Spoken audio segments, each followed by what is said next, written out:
Hello and welcome to another fully live Q&A episode of Hacking with Friends.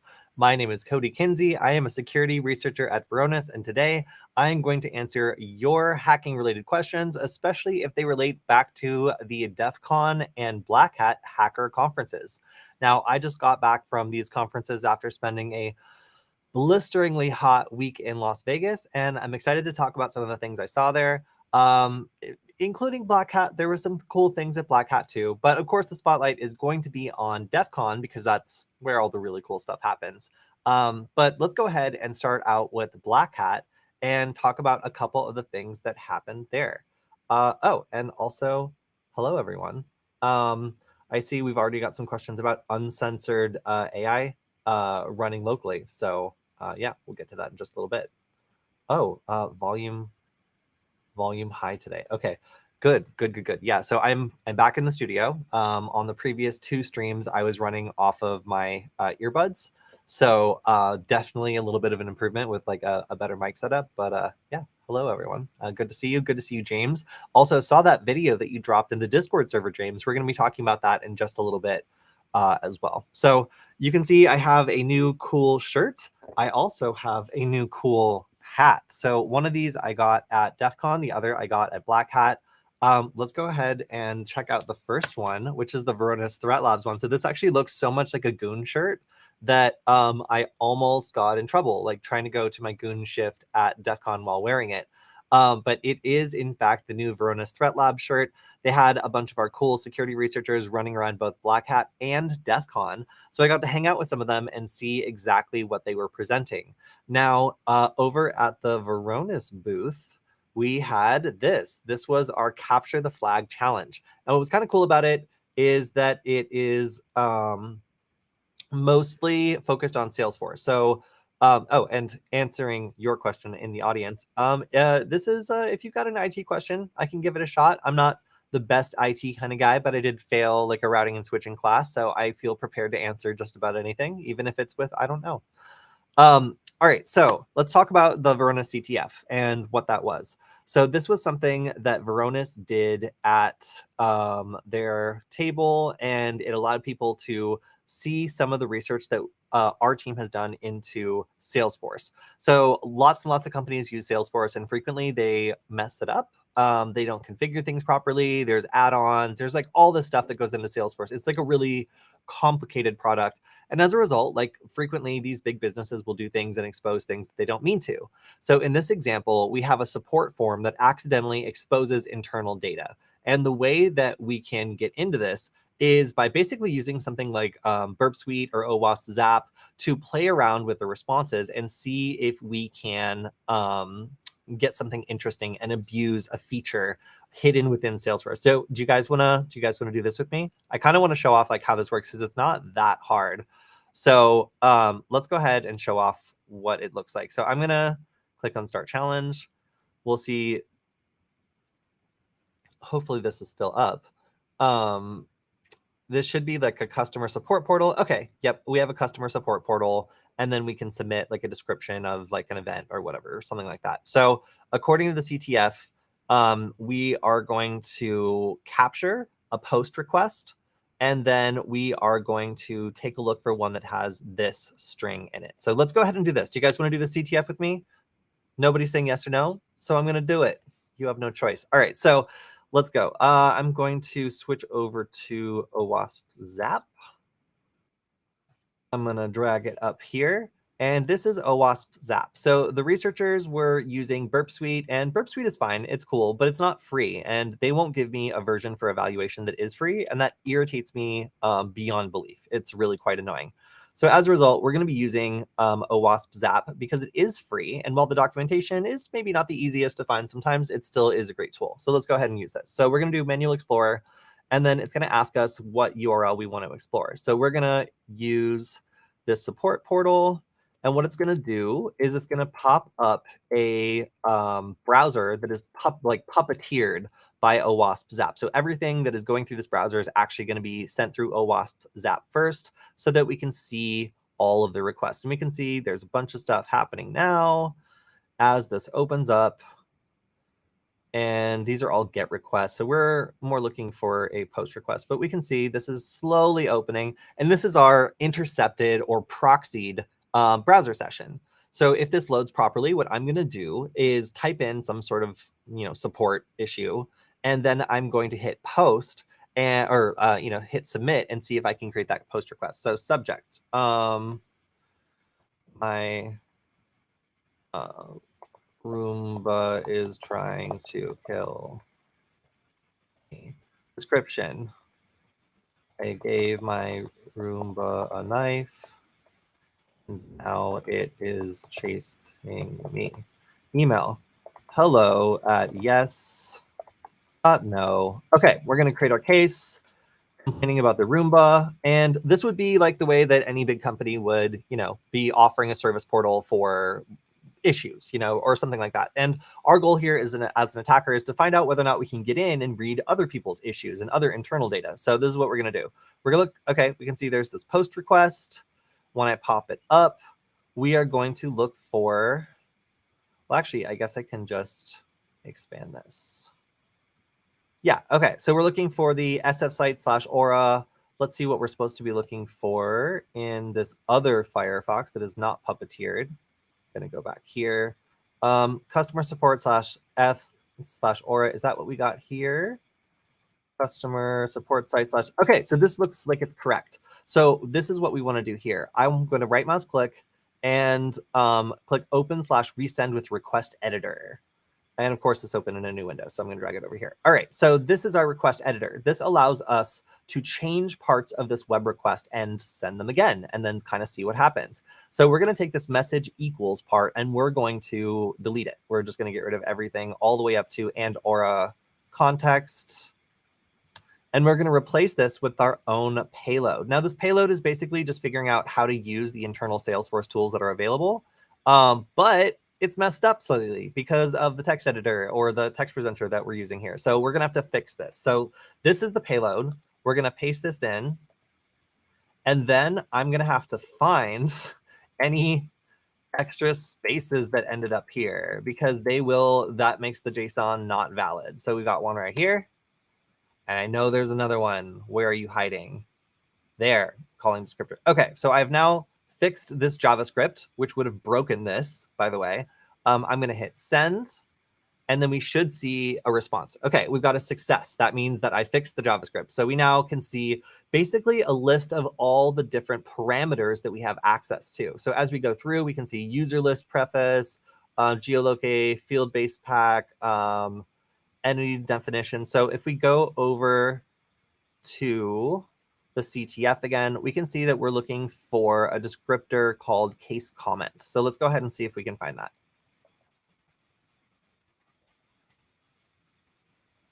Looks like we have a hit. Where is it though? Find.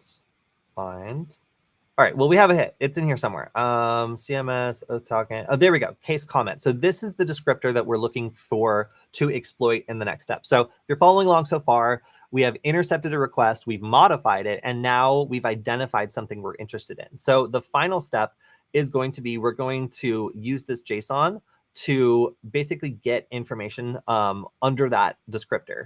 So I'm going to go back to the request. I'm going to take all the stuff I wrote before. I'm going to get rid of it again. And now there's two things we got to do. First, I need to go through and change the object name to the correct one. So I'm going to go here, and I very much like copying and pasting. So I'm going to do case comment. All right. Now, these should all be on the same line.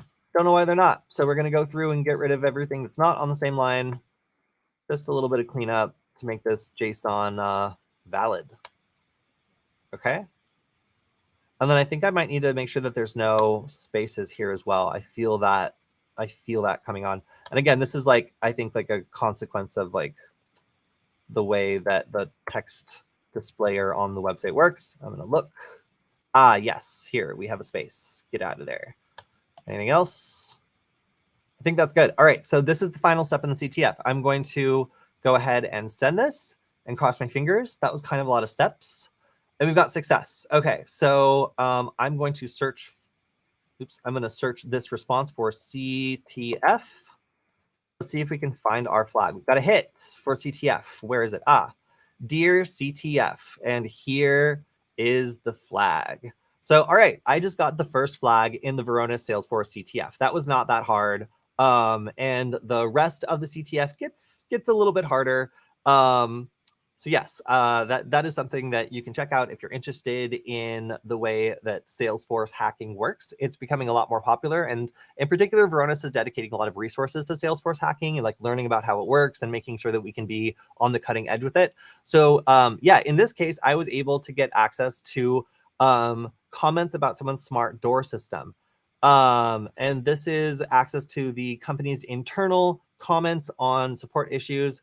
It seems as though this company's products are trying to kill the people that have installed them. So interesting to see the issues internally this company may be having, which were exposed via a Salesforce misconfiguration. So, all right, that was the Salesforce CTF.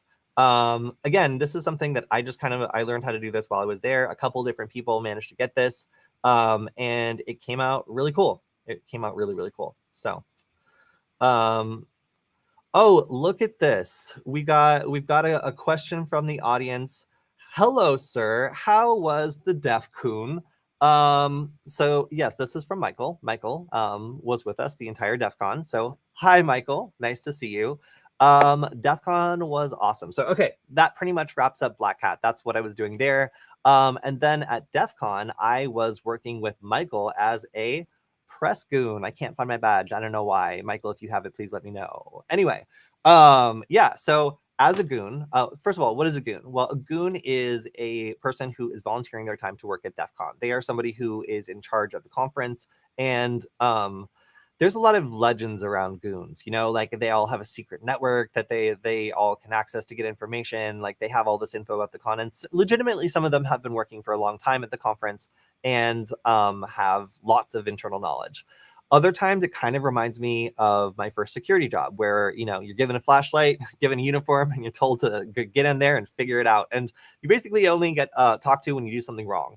If you're doing things right, then people just give you a thumbs up and you just keep on doing it, kind of come up with your own system. That's kind of seems to be the way the DEF CON is. So we were also splitting that with a new responsibility, making a DEF CON badge. So badge life at DEF CON is a long-standing tradition where people will come together to make a hardware badge that allows people to play a game, learn something, come together. And generally the goal tends to be to try to get people to, you know, experience the conference through interacting with other people. It's kind of like performance art almost. So this year, my team got together and made a badge that we called Nugget Quest. And Nugget Quest was something that we wanted to kind of base off of laser tag, perhaps laser quest, if you will. And make it so that people would have an excuse to interact with each other and also have something useful for after the conference. So frequently you get these badges, they work once. And I mean, like, I will say, who doesn't love a good plumbus? I mean, you know, you got these big old plumbus badges around. This one has a fully articulating dongle. So that's nice. It rotates all the way around as you would expect. And then when you switch it on, it has a variety of useful, I would say even critical features that you can use it for. So always wonderful to have a plumbus on hand. I know there's a lot of times you're looking for one, and you can't find one. Now you got one. So yeah, electronic badges. They are a big thing at the conference. They're something that people are often looking for, and they are something that we didn't get at DEF CON this year because the people who did the conference had a little oopsie. They made it so all the badges were actually either paper or plastic. So, sorry, I just want to get to this in the correct mode. That's Simon. There we go. Just wanted to demonstrate some of the electronic badges at DEF CON and the advantages of being there this year. And it is doing, yeah. I don't know if you can hear this.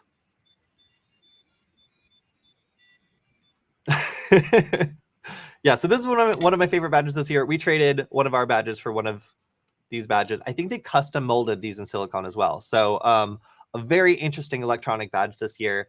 Another really great badge this year was the FurCon badge. So this one is extremely blinky. They went with the 3 AAA battery, AA battery route, which we also considered doing, and ended up not doing because it was just very thick, and we got lucky making lipo versions. But yeah, this was one of the examples. I don't even know how to work this badge, actually. There's so many different... Oh, user 2, user 1. But yeah, so these are some examples of communities that have come together and created badges in order to make the conference more fun. And because DEF CON wasn't doing their own badges this year, it made sense that anybody making a badge was probably going to see more interest than usual. So our badge this year was Nugget Quest. So our entry was essentially like a number of extra LEDs on the tail, and then an infrared blaster and an infrared receiver. And my good friend Christian did the art on this, which is so cute, and I think was the #1 reason why people were picking it up. This ended up being a lot of fun, and we ended up, I think we had maybe like 140 or so like sell out at the booth that we were working at. So between being a goon and then also having these incredibly cute badges, it was awesome to see these out and about. So I want to talk a little bit about what it's like to make a badge, and then I promise I will get to your questions, including ones that are not planted by Michael, which, by the way, thank you very much, Michael. Let's talk about what it was like to make this badge and what kind of time frame we had to make it on. So what's actually really cool also is in this video, I didn't realize it at first, my phone can pick up the infrared. So you can see actually, you can see actually the face that it makes when it's shooting, but you can't see the crying face it makes when it gets shot. You can't see its power-up faces and a couple of other pieces of art that are, just for those people playing the game. So if you want to play along, you can join our Discord community, which is where I have dropped the files for now. Eventually, they will be added to the nugget.dev website. But if you're already in our Discord community, you can check out, I've made the announcement in a couple different channels that we are dropping the firmware binary for this particular project. It came out so cute. Ooh, it came out so cute. Okay. All right. So what is it like to make this? Oh, and also I got to take out my shirt that I only wear 1 time per year. It was great. It was really good seeing all of you. I also really appreciate, it was kind of I was kind of iffy on like coming out. Sometimes when I'm having so much contact face to face with people, everybody was super respectful of me wearing a mask. No, literally the only person that hazed me for it was someone that I know, it was their first time at the conference. He was like, "What is there? Something wrong with you?" But everybody else was super cool. I hope to continue to not have COVID, and it was honestly super great to meet everybody who came up to the booth and told me they liked Nullbyte. It was also amazing to me that even wearing a mask, like, people continued to recognize me, which tells me that everybody that talked to me probably saw more than one of my videos. So super cool. I really appreciate everybody. And okay, we'll talk about this in a minute, but let's go ahead and talk about the process of making this badge. So this process started a little more than 3 months ago. And originally this was an idea for a game that was based on a previous game I'd worked on. So I worked on a very low budget version of this game called Mystery Hack, which had a badge based on Bill Cipher that was an interactive laser tag game. And it worked pretty well. And the price was super low on it. And the team was really small. So it was like, okay, if this is something that has been successful before, then as an add-on, this is both useful in the future where you can do IR blaster stuff. And it's also useful at the con where, I've already seen this work. And now that we have Flipper Zero, we're going to have to upgrade some parts of it. But, otherwise, this could be a really fun adapted game. So I whipped up a prototype. And after perf boarding it, I sent this prototype off to the team to take a look at it and start developing some testing code. After a little bit, I was also using Flipper Zero to test this out and make sure it was working. We started doing concept art. So this is some of the different designs that almost made the cut. This one was determined to be too big and too sharp, although it was really cute and we really considered it. This one was decided that maybe we shouldn't do it. It had like an owner's collar, and then the receiver and the transmitter were located differently. And this was finally decided on as the one that we should go with. It was cute, it was small, and even though this one's quite small compared to our other designs, it still seems really big, like actually looking at it, it looks like a big design. So I'm glad that we ended up going with the one that was a very small footprint, because this one would have been huge. So after a while, I reached out to some PCB suppliers, and every single one of them told me it is too close to the conference. Like, we don't have time. We can't help you. You guys are on your own. So we decided we were going to do it ourselves. I got the team together and I was like, listen, we can still do this, but we're going to have to do some soldering. So they're like, all right, let's do it. Let's make this happen. So our first prototype came in and it needed to be soldered completely by hand. We were pretty paranoid about the way that power was going to work. So if you look at this design, it's actually a 2-in-1.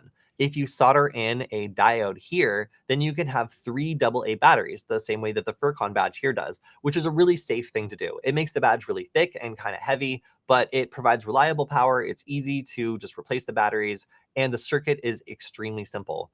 We decided to gamble a little bit and decided we wanted to try a LiPo battery. So this unpopulated circuit in our first prototype was actually a LiPo battery charging circuit that allowed us to plug in a LiPo battery and charge it from the badge. All right, so we got our first prototype in. I soldered it together and it seemed to work. The testing with the flipper showed that I could capture a remote signal and then I could rebroadcast it. So here's the demo. I was sending the signal here to turn off the TV, putting it on a delay, turning it around, and it would retransmit the signal and turn on the TV. There we go. All right, so it works. So at that point, I proved that the first prototype worked. And by the way, this worked the first time because of a collaborative effort between Aria and Angelina. These two hardware developers did an incredible job of putting this together and worked with me very closely, as well as with our artist Christian, to make a really cute design.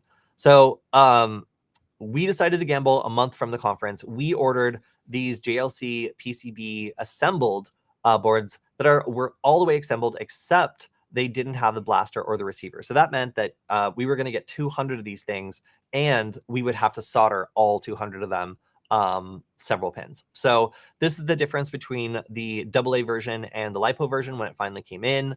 The LiPo version, the final conference version, was purple and much thinner, I would say, and also rechargeable, whereas the AAA version was a lot thicker and heavier, reliable perhaps, but overall not as elegant. So the other thing here was it's actually incredibly difficult to source the single AA battery cells that are supposed to be soldered in here. They were easy when they were being designed, and then they became very difficult to source. So finding battery holders to put like in these holes here and solder into place was actually one of our biggest challenges. And we had to look at some other less desirable possibilities, like slapping a really ugly thick battery pack on the back here and soldering in here and here on the PCB. So there were a lot of questions about how we were going to do power, and we basically decided to float it up until the last minute and make it so we could have done either one. So we placed our bets, we ordered 200 of these, and then they came in, and we had to go to Los Angeles to Null Space Labs, which you see here, and solder like crazy. So we also had to assemble, we had to package, we had to flash. There was lots of stuff going on, and we had everybody helping out. Basically, everybody that I know in Los Angeles came by to help solder these things. This was our first Nugget night, where you can see there's plenty of pizza.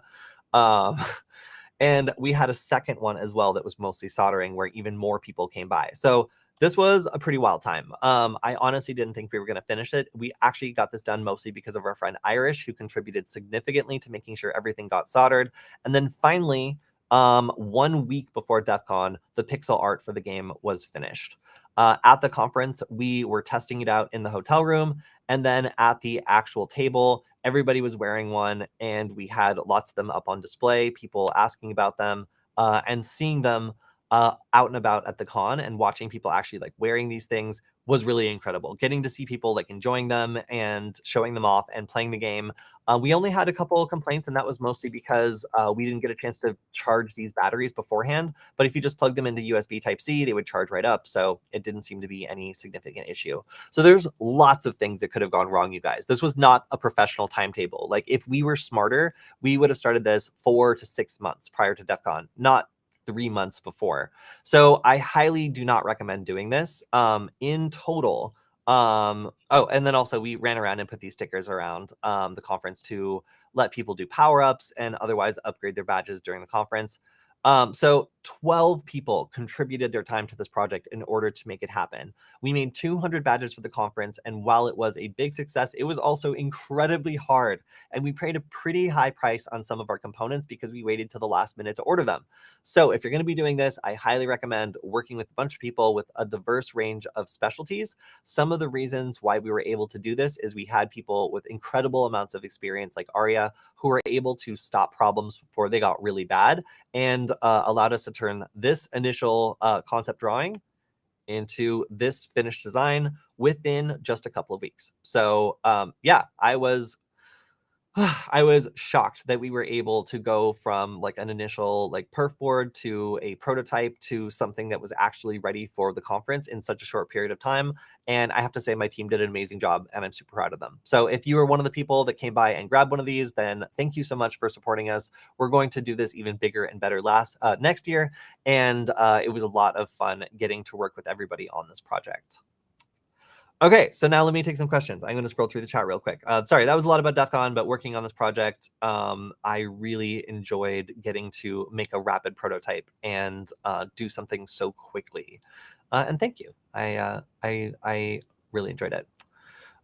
So on this version, so next version, get a QR reader. That would be interesting. So the ESP32S2 does support cameras pretty readily. It has a single core. So there are some things that become a little bit trickier, like as you pile more and more on this little microcontroller, but being able to do basic like QR code recognition would be nice because it can actually generate QR codes. And that's the way we were displaying the information for the game. We bought the domain nugget.quest. And then we were redirecting to it with a QR code that was displayed on the screen, which was honestly pretty cool. Like being able to get that up and running so people could just scan it and go was great. Also, hello, good to see you. Glad you made it to the stream.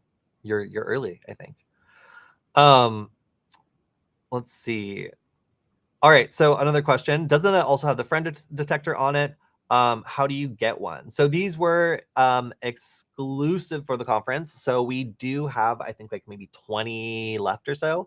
I'll probably put the remainder of them up for sale on the website. You can get to at nugget.dev. That's DEV. There you'll find all of our tools if you just picked one up. And we also released a new quick start video featuring the famous Michael. So if you are a new Nugget enjoyer, there is now a quick start guide for getting started with it if you picked one up at the conference. I'm disappointed the mask wasn't customized in some way. Yeah, I know, but at the same time, like it was kind of like, you know, I'm not like a huge extrovert, and when I'm talking to so many people in a day and I just want to go to the bathroom, like sometimes it's nice to blend into the crowd. That being said, I didn't see a single other person in the entire conference of like 30 something thousand people that was wearing like that that was wearing that exact color of mask, which I was very proud of. So yeah, I think it's funny. I honestly think it's great to be able to have people like recognize me from a distance, but also still be just regular enough that you know, like I can still get away with being anonymous sometimes. So okay, let's talk about this. This is a pretty succinct description of what happened on Saturday night. There was an evacuation of Caesar's Forums, and oh my god. And it seemed as though there was like a bomb scare. Information is still kind of going around. I've read different reports from different people, and they're pretty vague. I'm not totally sure exactly what happened. Some people were saying that a bag from the DEF CON shoot with gunpowder residue caused the issue. Other people were saying that there was actually like a threat phoned in or communicated. But either way, the shutdown prevented a lot of the parties that were going to be going on Saturday night from happening. And the funniest thing is I was learning about most of this information because I noticed a lot of people in the hallways sitting on like radios. And it turns out that the hotel security had unencrypted radio. So they were getting all of their updates directly over the radio from the hotel security staff that was coordinating with the police that were sweeping the building. So because it was just encoded and not encrypted, everybody was getting real-time updates, not from the DEF CON staff, but actually from the hotel security staff themselves. Which is funny because towards the end, a lot of the conference people were a lot friendlier with the hotel security SRT. Earlier, prior to the incident, the hotel special response team members who were walking around in kind of like brown tactical gear were earning the nickname the Gravy Seals instead of Navy Seals, because they're kind of gray and they were a little, you know, they work for the hotel. But they did a really good job, and they cleared things out, and the conference was able to continue on the second day. So if you did hear about this, it was a pretty big deal. People were concerned. Hackers were listening in on all the security conversations and trying to figure out what was happening. And yeah, it was pretty crazy. Yeah, I'm not exactly totally sure what happened here. Still kind of listening for like a final like wraparound, but yeah, very interesting.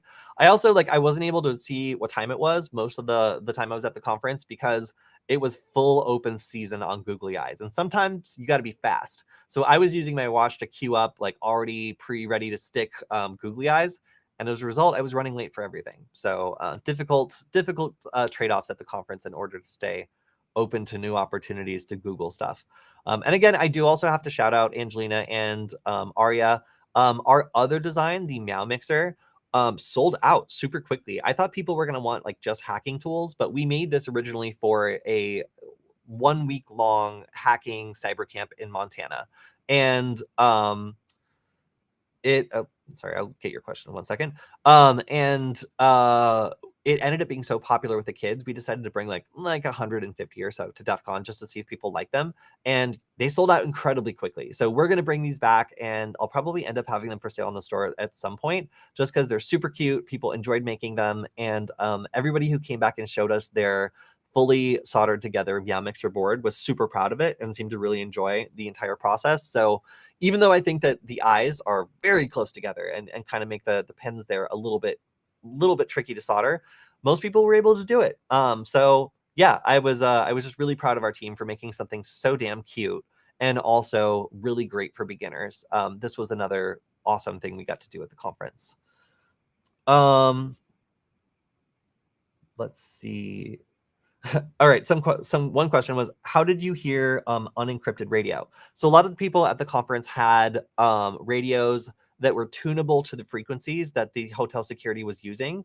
And they were able to just basically decode the stream because it was not encrypted, it was just encoded. So that means if you're listening to this on like a software-defined radio, it would just sound like a bunch of noise. But if you have a digital decoder and it's able to decode that particular digital encoding, then it's relatively easy to listen in on radio, unless it's encrypted radio. And encrypted radios are more expensive. But as someone points out immediately after, apparently, even if it was encrypted radio, you would have been able to listen to it as well because of Tetra. So there was this great talk that I missed at Black Hat called "All Cops Are Broadcasting," that went into the Tetra vulnerability, how to exploit it, and exactly what it was. I'm going to have to watch that on repeat because this was a very interesting vulnerability. It seems like that with not that much hardware, people were actually able to access information that should have been encrypted and listen in on encrypted radio. So super, super interesting and something that I want to check out a little bit more. But yeah, people who just were able to tune in on that frequency and then had the right modulation were able to decode it. And everybody was just gathering around the radio, running up to the windows and the stairwells and like watching down for like the emergency vehicles to come in and stuff and trying to figure out if the conference was going to be closed the next day. Whew. Let's see. All right, so here's a question from the audience. Kind of a weird one. I wrote a WPA adaptation of the Evil Portal portals on the Pineapple, which attempts a live WPA cracking. Would posting that code on GitHub be illegal? No, it wouldn't be illegal. If people are using it to commit crimes and you make it really, really easy for them to do so, then that might eventually become a problem for you. But if you're just like posting proof of concept code or something like that, that generally isn't a problem. Most of the time. I want to qualify that a little bit, but it all depends. Like, because my reference would be, it sounds like you're talking about something like B-side NG. B-side NG, you don't give it any arguments, just attacks everything around it and does deauthentication attacks and like all the stuff that would get you in trouble. So like just writing proof of concept code, like provided that it's not like an open and shut way of like committing like a crime and it just runs out of, you know, it really does. Like if you make it a little bit so that you have to confirm what you want to do, or that you're only targeting a specific thing, like that's great. Like for example, B-side and G with the proper flags will only attack a network you gave it permission to. So that means it can be controlled, and it's really only if you're like running it irresponsibly that you can do bad things with it. If there's a safe, legal, ethical way for you to run your code that's allowed, then generally posting the proof of concept should be fine. If there's no safe, legal, or ethical way of running the code, then maybe reconsider. Like if there's no way to prevent it from, you know, attacking things that are out of scope, that might be a problem. Let's see. There's a lot of questions. I saw a Flipper Zero for $100. Should I get one? Don't trust it, yo. Don't trust it. If you see a Flipper for less money than the manufacturer is selling it, that is, please be careful. I generally don't trust seeing something that is supposed to be like almost $100 more than that. You know, go for that price. I would be very, very, very careful. All right. More questions. Oh, and then some other things at DEF CON as well. Let me go back to this. I believe there were some other things I didn't mention. So this was an interesting conference also because there were some exploits being done. So I haven't totally gone through everything yet. Where is it? I think it's further down. I haven't gone through everything around this, and I will talk more about it at the news segment. But there was an interesting Apple exploit that people were spamming. Yes, Apple iCloud password sharing. If you're using an Apple device at the con and put it in airplane mode, you should put it in airplane mode, because if you accepted an iCloud Apple TV request, you may have leaked Wi-Fi passwords and other sensitive data to someone who's really cool. So, okay, what was happening here? Basically, people were getting pop-ups that were saying, do you want to pair it to this like Apple like TV or something like that? And they're like, cool, yeah, I get to control this Apple TV. It would in fact actually just share your Wi-Fi passwords with them. And it wasn't being very clear what it was really requesting to do. It kind of seemed like it was giving you permission to control it. But in fact, it was actually just getting Wi-Fi credentials from you. So yes, it was definitely something that you should have been maybe a little careful about. Also, we were seeing a lot of casinos having issues. I'm not going to say that this is related, but seeing a bunch of Windows-based slot machines crashing is definitely not a new sight in Las Vegas. The one thing I will say is I am disappointed that nobody got the Sphere. It's just hanging out there. Like nobody was able to get the Sphere. Yeah, so I didn't see the Sphere get hacked. I was really hoping that something would happen with that, but unfortunately it was not done, at least this year. Oh cool. All right, so somebody in the audience going by the name of Name said that they grabbed a Meow Mixer and it was awesome to help people solder theirs at the hardware village. Man, that's so cool. Yeah, we really wanted this to be popular amongst, you know, like kids and other people that might just be getting started, or that might not want like a really super challenging badge, but do want something that's cool and customizable and like lets you like play with it. So yeah, I think the Meow Mixers were definitely something that ended up being a bigger success than I anticipated. And I honestly regret not bringing more. I definitely had the PCBs for it. I just didn't bag them because I didn't think as many people would want like a cool Blinky badge. But it turns out DEF CON is exactly the space for that. So stay tuned for more of those. We will definitely make more different types of these badges, and then also just bring more of the Meow Mixers next time. Question, was it like a walkie-talkie type radio? Yes, it was like a Baosong like walkie-talkie type radio that everybody was gathering around and listening to the news on. But it was pretty funny. Yeah, like seeing all the hackers like just ignoring all the official like press releases and going straight to the source and finding like somebody who was broadcasting in the clear about the incident that knew what was happening was, you know, it was only going to be a matter of time. All right, so follow-up question. I was wondering if it being a phishing portal would make it inherently illegal as opposed to a normal proof of concept or tool. So there's things like Wi-Fi Fisher and other stuff that do phishing attacks that already exist on GitHub and that are used by security researchers for, you know, pen testing engagements. I think the thing is like just trying to not make it too easily used for cybercrime. So if you make the portals, for example, like a little bit goofy, or like make it so people have to go through one or two steps in order to customize it or deploy it in a way that's really believable, I would say like that would be the line for me anyway. Like I've always tried to make tools that are capable of doing, you know, the most interesting things, but also walk them back a tiny bit so that you can still do those things, but you need to modify something or set something or change something.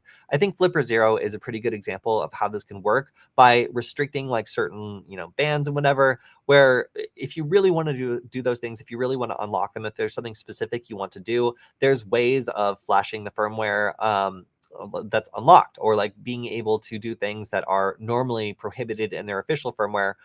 You know, it's not really that hard. So I think Flipper like probably has walked the best line when it comes to having a device that's capable of doing a bunch of illegal things and restricting them in the official firmware that they put out, even though it still is possible to do those things. So that would be my advice, is like, maybe just if you see anything that's making you nervous about your code, like something that's so easy that like literally anybody could do it, maybe consider adding an extra step where somebody who's like code literate would be able to modify it with a little bit of extra effort, but somebody who's just looking for a ready to use phishing tool wouldn't be able to use it like right out of the box. I know, for example, like the Wi-Fi Pineapple has several features built into it that are essentially nerfing its ability to be like stealthy or otherwise evade detection.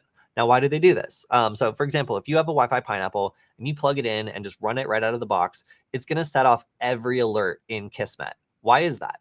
Well, for one, the guy who works on Kismet also works on the Wi-Fi Pineapple, so he knows what it looks like. And he's created there are some built-in telltale signs of a pineapple doing pineapple stuff that Kismet will immediately detect.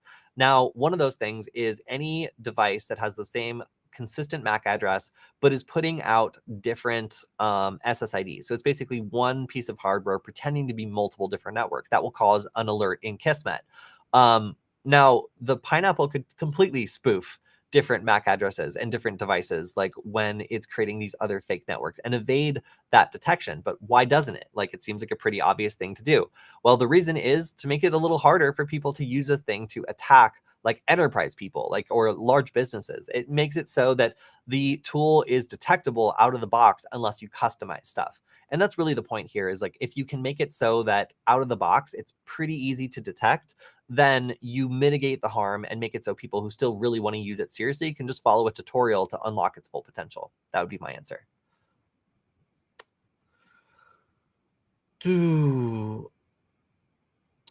All right. Yeah, then maybe put some sort of tampering there. Okay, so one question is, what would you change the Las Vegas sphere to if you had a chance, aside from the obvious? What is the obvious? What is the obvious? That's my question. Discuss in the comments. If I had control over the Las Vegas sphere, it's honestly hard to imagine something weirder than like the eyeball that they put up or whatever else, but probably like an internet meme. I'm gonna be honest, like, I know it's not very creative, but if I got first access to the sphere, I would just rickroll it. Like, I would try to like make a spherical rickroll video that could be seen from everywhere, and I would just run it as long as basically until they pulled the plug, is what I would do. So yeah, that's probably what I would do. If you've got a better idea, or if you know what the obvious is. Was that the obvious that I just said? I mean, it does sound pretty obvious. I think that that's going to be the flag for most people. It's like either that, or I will pop up a giant calculator on the sphere, a giant spherical calculator. That's how you know that I've got it. Somebody else says that you should just display Airmon NG live on the screen. So just show every wireless network in that area of Las Vegas on the screen just running. Oh, and James said max headroom. That's actually a really good one. So the max headroom signal broadcast intrusion is a very famous event in hacker history where somebody brought like hijacked a transmission to show like a super weird video that then just cut out again. And nobody ever caught like the person who did this, which is one of my favorite things. But yeah. It's definitely it's definitely something that would be funny to see on that big screen. Oh yeah, and James is explaining it. It's one of the pivotal, like, somebody hacking into live TV moments that you'll find. So a broadcast signal intrusion is like really cool because you could be like a dude with like a little antenna and you run up and stick it to a big receiver or something and then end up overpowering like a really like intense signal further away. So let's say that you have like a broadcasting station and then a receiving station, and then that receiving station like pipes out to customers. There was a while where people would just basically trespass and get up real close to the antenna, or even sometimes stick something directly to the antenna that was receiving, and then play another signal that was stronger than the signal that was supposed to be received, and this would overpower that signal. You can actually test this out on FM radio. So if, for example, you have one of those FM radio transmitters, if you put it on the same frequency that like a car stereo is playing, it will actually overpower the car stereo.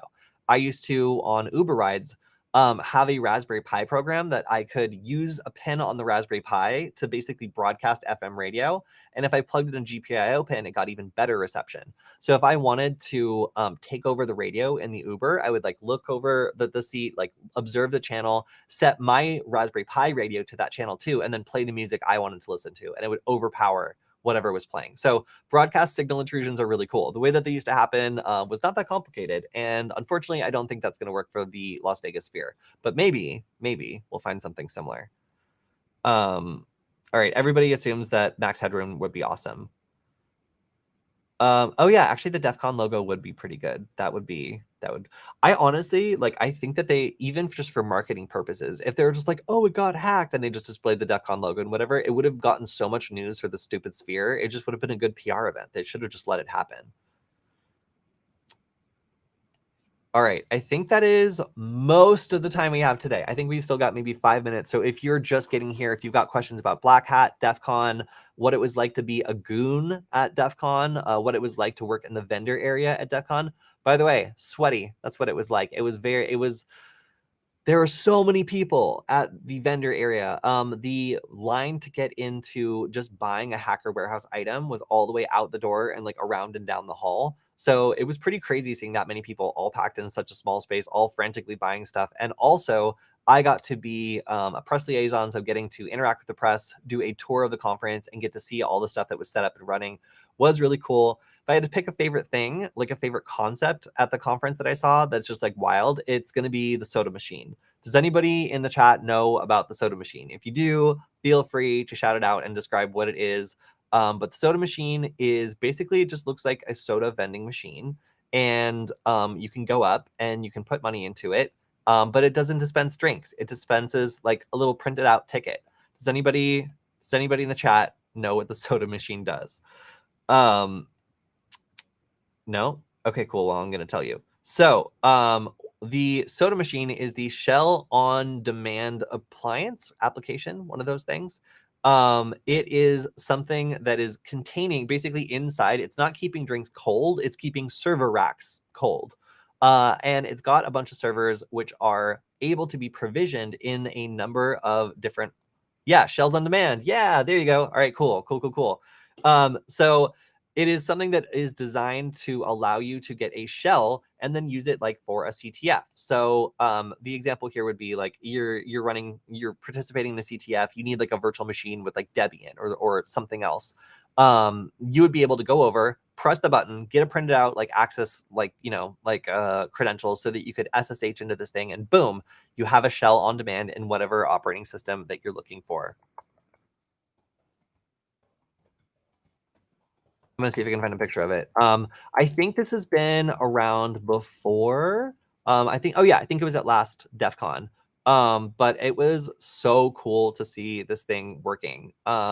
I really hope that there's a good picture of it. Here it is. Okay, cool. I'm gonna share my screen again. So this was the soda machine. I will post more pictures of it later. But you could select open WRT, sparkling donations,